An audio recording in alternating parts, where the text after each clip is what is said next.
Hello అండి. ఎప్పుడూ నాకు నచ్చిన వంటే చేసి మా వారికి నచ్చింది చేశానన్నట్టు బిల్డప్ ఇస్తాను. సరేలే ఈసారి తనకి నచ్చింది చేద్దామని చెప్పి అడిగాను. నెత్తళ్ళ కర్రీ వండమన్నారు. సరే చేద్దాం అని స్టార్ట్ చేశాను. నాకన్నట్లే మీ హస్బెండ్ కూడా మీకు అంటారా? అయితే వీడియో చివరి వరకు చూసేయండి. ఏమన్నారనేది లాస్ట్లో చెప్తా. నెత్తళ్ళు కర్రీ చేయడం చాలా ఈజీ.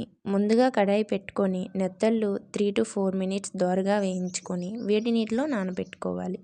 అందులో ఉండే దుమ్ము ధూళి పోతుంది. నెత్తళ్ళకు ఉండే తల తోక తీసేయాలి. నేనైతే ముందుగా తీసేసాను.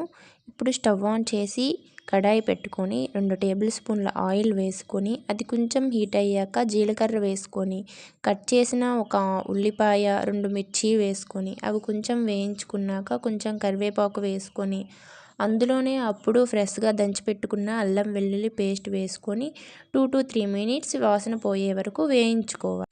కట్ చేసిన 2 టమోటా ముక్కలను వేసి అవి బాగా మగ్గిపోయాక 1 స్పూన్ సాల్ట్, 2 టేబుల్ స్పూన్ల కారం, పావు స్పూన్ పసుపు, చిటికెడంత ధనియా పౌడర్ వేసి అవి బాగా కలుపుకొని కడిగి పక్కన పెట్టుకున్న నెత్తళ్ళను వేసి వాటి పసుపు కారం పట్టేలా కలుపుకొని నిమ్మకాయ సైజంతా చింతపండు పులుపు వేసుకొని మరి కొంచెం వాటర్ యాడ్ చేసి కలుపుకొని వదిలేయడమే. 2 to 3 minutes తర్వాత కట్ చేసిన కొత్తిమీర, లాస్ట్లో కొంచెం గరం మసాలా వేసి కలుపుకొని ఉప్పు కారం ఏమైనా సరిపోకపోతే యాడ్ చేసుకోవడమే. అంతే, మన నెత్తళ్ళ కర్రీ రెడీ. లాస్ట్లో ఏమన్నారో చెప్తా అన్నా కదా. సరే మా వారికి ఇష్టమని నెత్తళ్ళ కర్రీ చేస్తే ఎంతైనా మా అమ్మ చేసినట్లు లేదులే అన్నారండి. సరే, వీడియో నచ్చినట్లయితే లైక్ అండ్ సబ్స్క్రైబ్ చేసుకోవడం మాత్రం మర్చిపోకండి.